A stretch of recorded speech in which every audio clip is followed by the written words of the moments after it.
ఏముంది, పెళ్లి చేసుకున్నాక మార్చుకోవచ్చులే. చాలా జాగ్రత్త అమ్మా.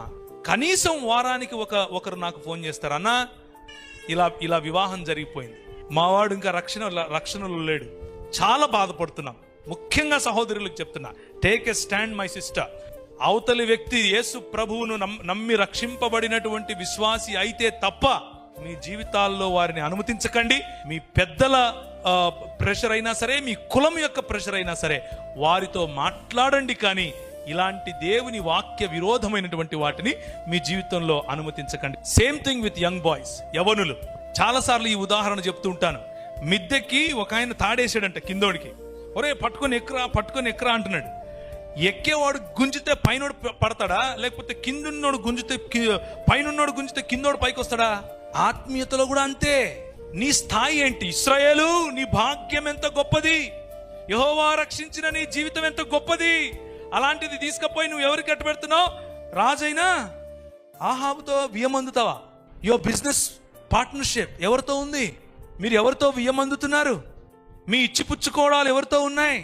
నేను లోకంలో మీరు ఉండకండి అని చెప్పట్లేదు, లోకంలో మీ సంబంధం ఉండకూడదని చెప్పట్లేదు, మీ బంధుమిత్రులతో మీ సంబంధం ఉండకూడదని చెప్పట్లేదు.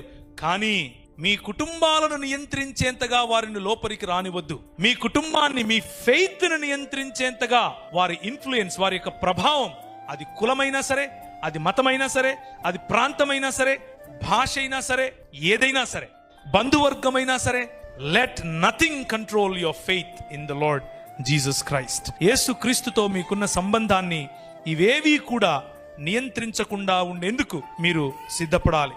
దాన్నే పరిపక్వత అని అంటారు. ఇశ్రాయేలు రాజు యెహోవా యుద్ధ విచారణ చేయుటకు ఇమ్లా కుమారుడైన మికాయా అను ఒకడు ఇచ్చట ఉన్నాడు. అయితే అతడు నన్ను గూర్చి మేలు ప్రవచింపక నిత్యము కీడునే ప్రవచించుచున్నాడు. వాక్యం చెప్తే ఈయనకేమనిపిస్తుంది? కీడు వినిపిస్తుంది. వాక్యం చెప్తే ఏమి వినిపిస్తుంది? కీడు వినిపిస్తుంది. ఎవరికి? రాజైనటువంటి ఆహాబుకు. శిష్యులకు వాక్యం చెప్తే ఏమనిపిస్తుంది? సరి చేసుకోవాలనిపిస్తుంది. ప్రోత్సహింపబడతారు, కట్టబడతారు, ప్రభువులో బలమొందుతారు. కానీ దేవుని ఆవరణమును రుచి చూడని వారు, దేవుని రక్షణ సువార్తను రుచి చూడని వారు, పరిశుద్ధాత్ముని యొక్క అభిషేకమును పొందినటువంటి వారు, దేవుని వాక్యములో ఉన్నటువంటి రిప్రోచ్, దేవుని వాక్యములో ఉన్నటువంటి కరెక్షన్, దేవుని వాక్యంలో ఉన్నటువంటి ప్రోత్సాహం, దేవుని వాక్యంలో ఉన్నటువంటి బోధ విన్నా కానీ వినని వారుగా ఉంటారు.